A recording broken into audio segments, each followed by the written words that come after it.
Merci d'être là à tous. Merci d'avoir répondu à cette invitation sur cette date très importante qui va être dans un sens ou dans l'autre un tournant de cette lutte qui dure depuis 4 ans et demi sur les bassines. Un tournant parce qu'on est à l'heure de vérité. On est en plein milieu de la COP26 à Glasgow.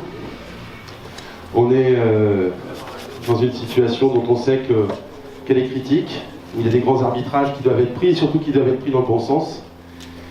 Et aujourd'hui, on est donc dans le cadre d'une manifestation qui a été déclarée il y a une semaine auprès des services de la préfecture, et dont on a appris que le tracé ne pourrait pas se réaliser parce qu'une zone interdite avait été délimitée par arrêté préfectoral. Et on apprend dans la foulée qu'au milieu de cette zone interdite, qui est tout autour de la bassine SEV 17, il y a un rassemblement de la coordination rurale et de la FNSEA qui est autorisé, sous prétexte que c'est sur territoire privé. C'est presque, vous allez voir, ça va être considéré comme une soirée intime, presque une soirée privée. Et que pour pouvoir pénétrer au milieu de cette zone interdite, il y a des laissez-passer qui ont été accordés. Et donc les manifestants, les contre-manifestants qui n'ont pas déclaré leur manifestation sont en train d'arriver là-bas, ils sont quelques centaines. Ça en dit long de la place que l'État a pris dans ce dossier. L'État n'est pas un arbitre, le gouvernement Macron n'est pas le gouvernement de tous les Français. Le ministre de Normandie soutient bec et ongle ce projet contre nature, il veut le généraliser à l'ensemble du territoire.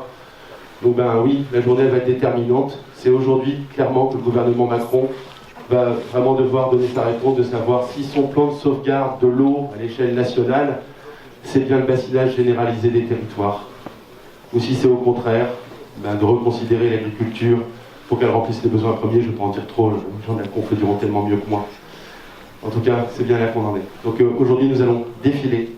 Aujourd'hui, nous allons poser un certain nombre de gestes forts. Aujourd'hui, nous n'irons pas nous battre avec la coordination rurale et avec la FNSEA.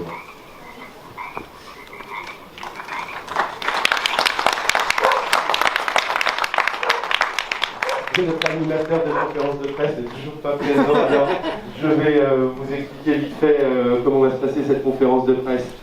On va d'abord faire un tour très rapide pour que vous puissiez identifier les porte-paroles de la trentaine d'organisations qui soutiennent la manifestation.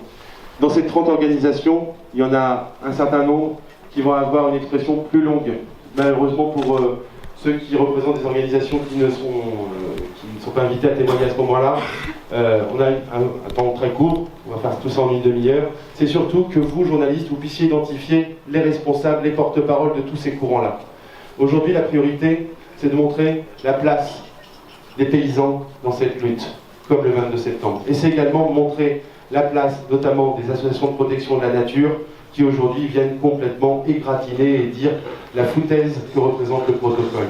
Donc voilà les organisations qui vont avoir un temps d'expression à la fois dans la conférence de presse et lors de la prise de parole. Il y aura des prises de parole lors du cortège, il y aura vraisemblablement des prises de parole plus ouvertes à l'arrivée, comme on fait d'habitude. Voilà. Donc il n'y a pas de frustration, et même dans ceux qui ont un temps de parole attribué, soyons concis, c'est celui qui ne le fait pas. Et disons-nous que 5 minutes par encas, c'est plus rapide. Donc on va faire un tour de tous les porte-paroles, ou en quelques mots, 30 secondes, qui vous êtes, quelle organisation vous représentez, et pourquoi, en quelques mots vraiment, pourquoi vous êtes là. Donc Nicolas Giron, moi je suis paysan dans le Jura, porte-parole de la Confédération Paysanne Nationale. Et pourquoi on est là? C'est très simple, je le développerai un petit peu plus tard. C'est parce que ce modèle des méga-bassines est complètement opposé à notre modèle d'agriculture paysanne qui emploie, qui préserve et qui répartit. David Bricot, paysan en Vendée, adhérent à l'association de protection de l'environnement Terre et Rivière. Voilà, moi j'invite au pays des méga-bassines. Depuis 10 ans qu'elles sont déjà en service et construites. Joëlle Lallemand, présidente de l'API, qui est une association de protection de l'eau. Donc nous, on est là pour la protection de l'eau et de son environnement. mais également pour l'eau potable. Régis Ouvrard, délégué territorial de l'EPO Poitou-Charentes. Nous sommes engagés dans de nombreux recours contre les réserves de substitution et aujourd'hui on se rend compte que ces recours ne sont pas suivis et des travaux commencent aujourd'hui et donc on est là pour que les travaux s'arrêtent immédiatement tant que les recours ne sont pas terminés. Dominique Chevillon, vice-président de la LPO France, plus en charge du littoral et des zones humides littorales, mais aussi du milieu marin.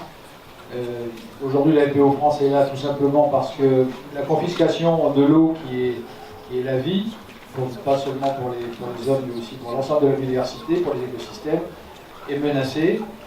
Et elle est menacée déjà dans des endroits extrêmement dégradés, des écosystèmes déjà très dégradés. Et je crois que ça donnerait la touche finale à cette dégradation. Et puis aussi, c'est un exemple, malheureusement, qui peut se répéter dans de nombreuses autres régions de France. Et en cela, c'est un dossier véritablement national. Agnès Baudrillard, présidente de la PAPA, une petite association du Nord-Charente, cofondatrice de BNM Home Couture, et ici pour que cette folie d'appropriation de l'eau s'arrête.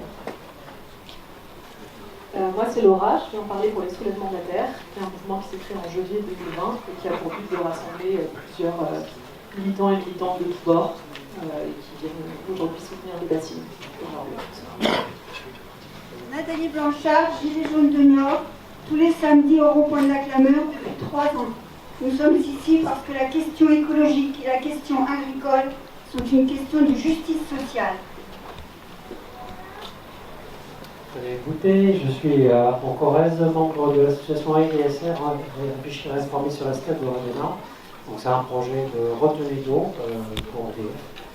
Nous sommes ici pour témoigner notre soutien donc, à la logique colonisatrice qui se répand un peu partout, comme quoi face au réchauffement climatique, face à la raréfaction de l'eau, il serait utile en fait, de faire des retenues, ce qui est faux.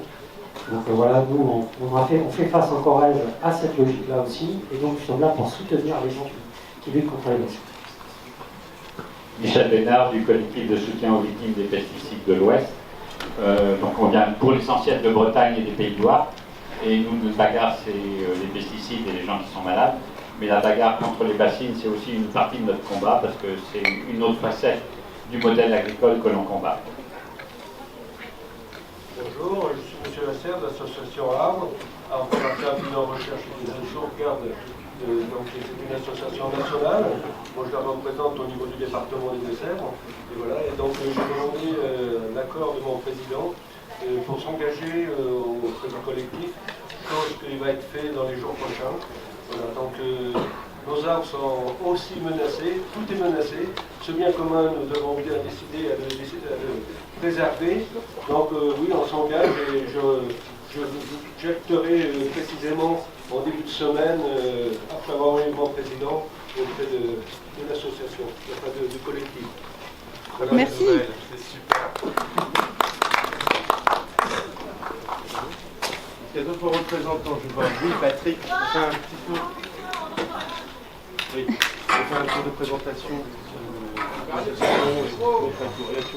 Merci Julien. Oui, Patrick Duclos, Nature Environnement 17.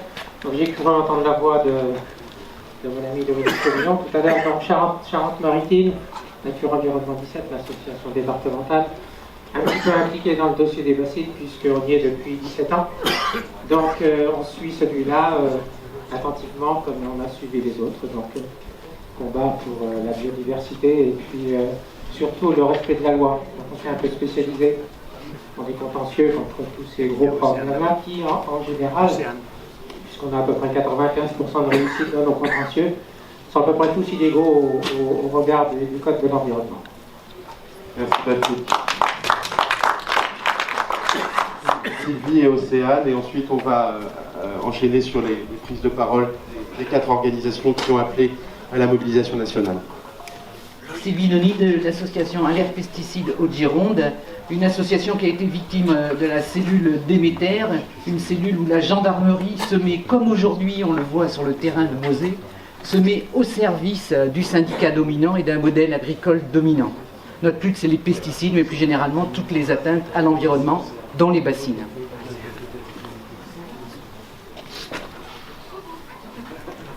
C'est Anne. Très rapidement, Océane Marielle pour Europe Écologie Les Verts Poitou-Charentes. Nous, on est mobilisés contre ces projets de bassines qui sont complètement indécents par rapport et complètement décalés par rapport au projet de territoire dont on a besoin. Alors, l'irrigation et le stockage de l'eau, d'accord, mais avant, le reméandrage des cours d'eau, la restauration des zones humides, la sanctuarisation des zones humides, et après on parlera des volumes disponibles pour l'irrigation et le stockage. Voilà.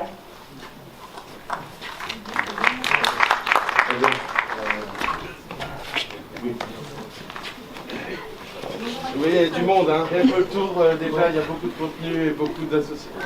Bonjour à tous, donc je suis là et je représente Yann Nature. Plus fort, plus près.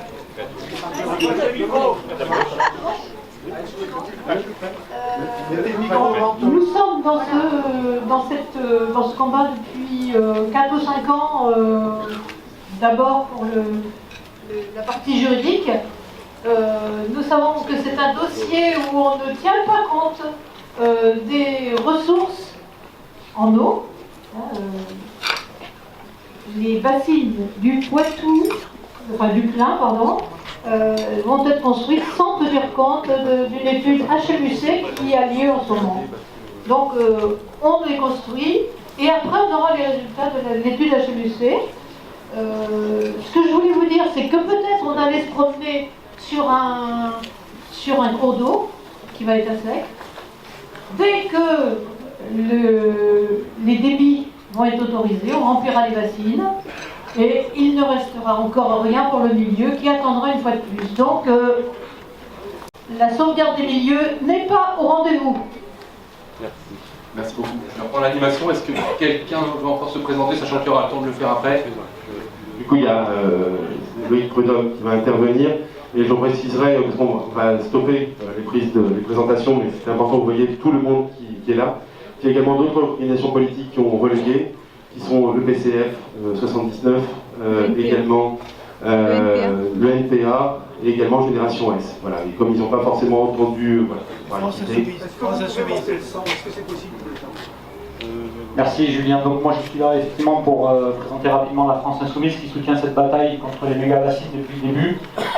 Bien sûr ici dans les Deux-Sèvres, plus largement en Nouvelle-Aquitaine, et puis aussi au niveau du groupe parlementaire, où nous avons mené 2 missions d'information, une commission d'enquête sur ces questions d'accaparement de la ressource en eau. C'est bien le sujet qui est au cœur de la mobilisation aujourd'hui. L'eau est un bien commun, cette ressource est un bien commun, on ne peut pas la laisser effectivement être accaparée par une organisation agricole en particulier pour quelques-uns, alors que nous en avons tous besoin, effectivement pour l'agriculture, mais aussi pour d'autres usages. Et la question des conflits d'usage est aussi au cœur des questions que nous avons ici à affirmer, à défendre. Je vous remercie. Merci beaucoup. On va passer aux prises de parole des organisations, en commençant par Nicolas Giraud de la Confédération Paysanne, pour une prise de parole. Je vais juste donner la parole avant à Jean-François pour les paysans de la mer. On va faire la prise de parole à deux. Voilà, du coup, moi je représente la section maritime de la Confédération Paysanne et on est là pour dire que ce projet n'est pas un projet pour répondre au dérèglement climatique parce qu'il a totalement oublié la notion de grand cycle de l'eau. Il faut savoir que le Mignon, c'est un affluent de la Sèvre Niortaise. La Sèvre Niortaise va irriguer, amener les sels minéraux qui vont déclencher le phytoplancton dans la baie de l'Aiguillon et le Pertuis breton, où on produit 20% des moules françaises. Du coup, ne pas prendre en compte les effets du stockage d'eau en amont sur les conséquences sur l'océan, dans le cadre du dérèglement climatique, c'est complètement hors sujet, puisque l'océan, c'est le moteur et le régulateur du climat. Et puis, autre chose, basée sur un mensonge éhonté, ce n'est pas la substitution. Substituer, au sens littéral du terme, vous avez le préfixe sub, submerger, submersion, ça veut dire sous, et stituare, ça veut dire situer sous. Donc, si on prend au sens littéral le mot substituer, ça veut dire mettre l'eau de la surface au fond dans les nappes phréatiques. Voilà, ils sont à côté de la plaque, hors sujet, et c'est pour ça qu'on est là. Ouais. Bravo. Exactement, Jean-François a bien posé l'enjeu. Il nous semble qu'à la Confédération Paysanne, on est mobilisé de toute façon depuis longtemps contre un modèle agricole qui s'industrialise, qui détruit nos territoires, qui détruit les emplois paysans. Et là, l'enjeu des méga-bassines, c'est le même enjeu en fait. C'est-à-dire que l'enjeu du partage de l'eau est un enjeu pour savoir quelle agriculture on veut mettre en place, avec combien de paysannes et de paysans, pour produire quoi, pour manger quoi demain. Et ça a été très largement oublié par des années de cogestion du syndicat majoritaire. On est encore là dans une fausse solution au dérèglement climatique pour soi-disant stocker de l'eau pour arriver à continuer à produire. Mais plus on va dans cette agriculture qui s'industrialise, plus on va impacter le milieu, plus on va avoir de la difficulté à produire, plus on va avoir de la difficulté à installer, plus on va avoir de la difficulté à nourrir en quantité et en qualité. Donc pour nous, Confédération Paysanne, très important d'être ici pour réaffirmer que nous sommes paysans. Nous, certains de chez nous, ont des parcelles et des productions irriguées. C'est une nécessité, ça peut être une nécessité, c'est un besoin, mais il faut le réfléchir en fonction de quelle production on veut faire, quelle production on veut amener aux consommateurs du territoire, quelle production de valeur ajoutée on est prêt à faire, et pas dans une logique de continuer un modèle qui s'industrialise, qui se spécialise et qui crée du désordre environnemental sur le territoire. Donc l'enjeu pour nous, c'est d'arriver à dire ça aujourd'hui, que les méga-bassines, c'est un modèle agro-industriel qui détruit les paysans, qu'on n'est pas écolo contre paysans, comme veulent faire le croire, le faire croire certains. On est bien dans un choix de modèle agricole. Est-ce que demain on veut plus de paysannes et de paysans, ou est-ce qu'on veut continuer à en avoir moins? Est-ce que demain on veut être sur une agriculture qui produit pour exporter, ou une agriculture qui produit pour nourrir? Est-ce que demain on veut être sur une agriculture qui affronte le dérèglement climatique et qui se met en capacité de produire durablement pour demain et après-demain, ou est-ce qu'elle s'en contrefiche et qu'elle continue à produire comme on nous ont expliqué ou inculqué nos parents, nos grands-parents, et on voit aujourd'hui tous les désordres que ça cause. On a appelé, nous, à mobiliser nationalement aujourd'hui, et ça tombait bien parce qu'on est dans la journée de mobilisation pour la justice climatique. Partout sur la planète, ça se mobilise, en premier lieu à Glasgow, en marge de la COP26. C'est l'appel du climat de la Confédération Paysanne. Ces méga-bassines sont des projets climaticides. Ils sont tout l'inverse de ce qu'on veut nous faire croire. Et pour nous, l'enjeu, c'est de remettre du sens à l'agriculture, c'est de remettre du sens à l'utilisation de l'eau, c'est de remettre du sens au mot commun. L'eau est un commun, le foncier est un commun. Comment est-ce qu'on les partage? Comment est-ce qu'on les préserve? Et comment est-ce qu'on permet que ça nourrisse en quantité et en qualité, et que ça permette d'installer des paysannes et des paysans nombreux qui vont faire vivre nos territoires? Voilà pour nous l'enjeu aujourd'hui, de s'opposer à ce modèle agricole qu'on nous pose comme une solution à nos problèmes, alors qu'elle vient en rajouter d'année en année. Merci beaucoup. On va avoir une petite présentation de 30 secondes du d'autres associations qui est là avant de passer à la prochaine intervenante. Oui, bonjour à tous, je suis désolé, je ne me suis pas présenté tout à l'heure. Je suis Romain Guigaud, président du mouvement de jeunesse Éco-Avenir, qui soutient bien entendu BNM. 30 secondes, pourquoi on soutient BNM? Pour notre avenir, parce que comme vous le savez, si on prend un exemple tout bête, les bâches qui vont servir à construire ces bassines, après 10 ans, environ 15 ans peut-être, elles seront plus utilisables. Donc en gros, qu'est-ce qu'on va en faire après? Donc voilà, on s'interroge sur notre avenir, on prône une justice sociale et une justice écologique, et c'est dans ce cadre-là que Éco-Avenir apporte son soutien total à BNM. Merci. Merci beaucoup. On va maintenant entendre Laura des Soulèvements de la Terre, qui est un des co-organisateurs de la fête d'aujourd'hui. Oui, tout à fait. Nous, les Soulèvements de la Terre, on est ici aujourd'hui. Les Soulèvements de la Terre, c'est quoi? Ça a été créé en janvier 2021, et en fait, c'est composé de plusieurs personnes de plusieurs bords. On est des paysans et des paysannes, on est des jeunes qui sont en colère, on est des zadistes de Notre-Dame-des-Landes, on est des milieux autonomes partout en France, on est des luttes locales surtout, qui luttent et qui défendent leur territoire.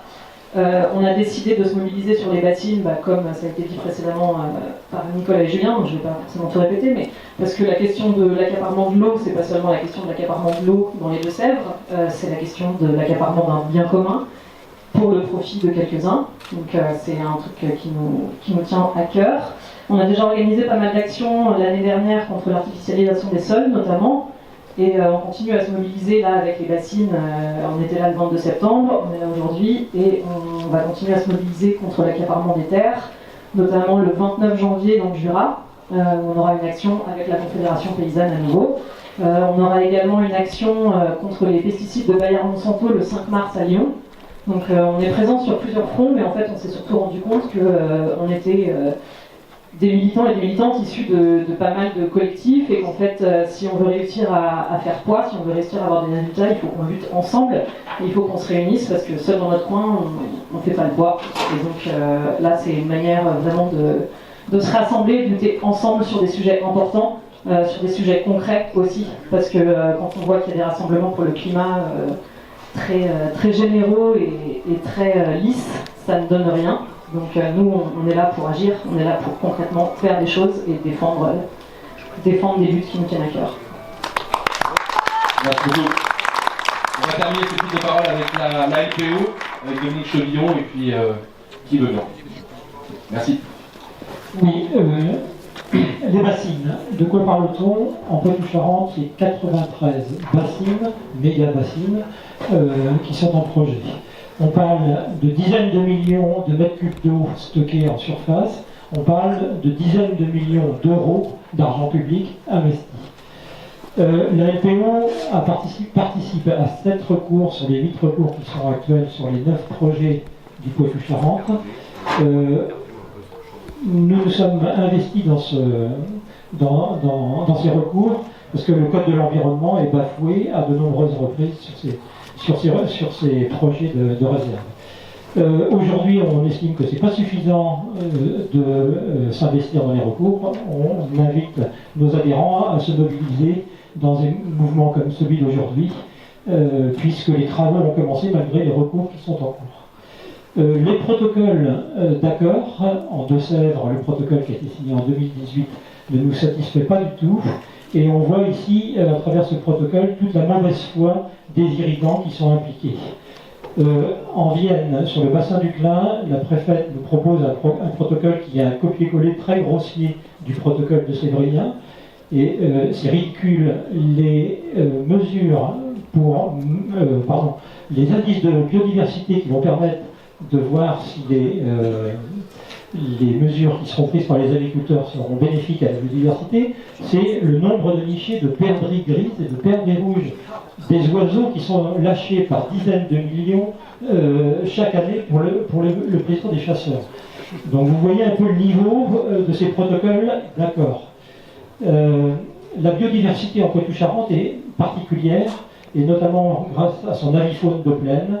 Vous avez autour du kiosque là des panneaux qui vous démontrent l'importance du Poitou-Charentes concernant les busards cendrés, busards Saint-Martin, Eudicnem criard et Outarde canopetière. Ces 4 espèces ont leur cœur de population dans le Poitou-Charentes. Avec 93 réserves autour de ces espèces, on va dégrader largement ces populations, et on risque de les voir disparaître à une échelle de 20-30 ans.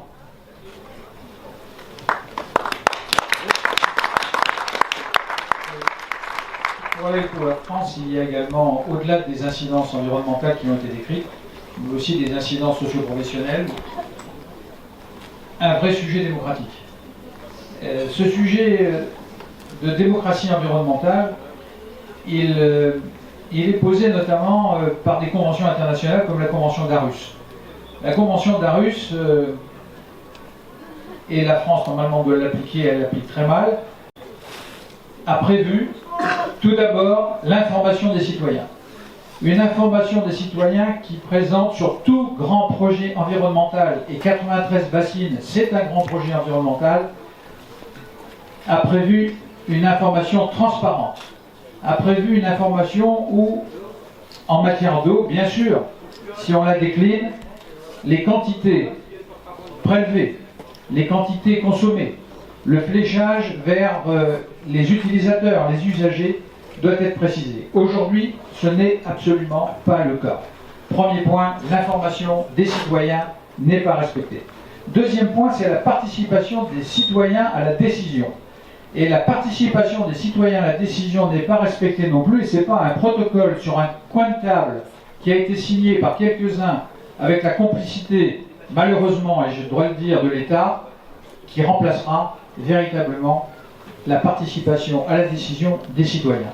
En conséquence, si vous voulez, on voit qu'ici, on a sur ces deux critères un irrespect complet de cette démocratie environnementale et tout simplement de la démocratie. Nous le regrettons et en tout cas, nous allons essayer de faire que cette démocratie soit rétablie en faisant que nous soyons mieux informés, mais également que nous participions aux décisions. Merci. Merci à toutes et à tous.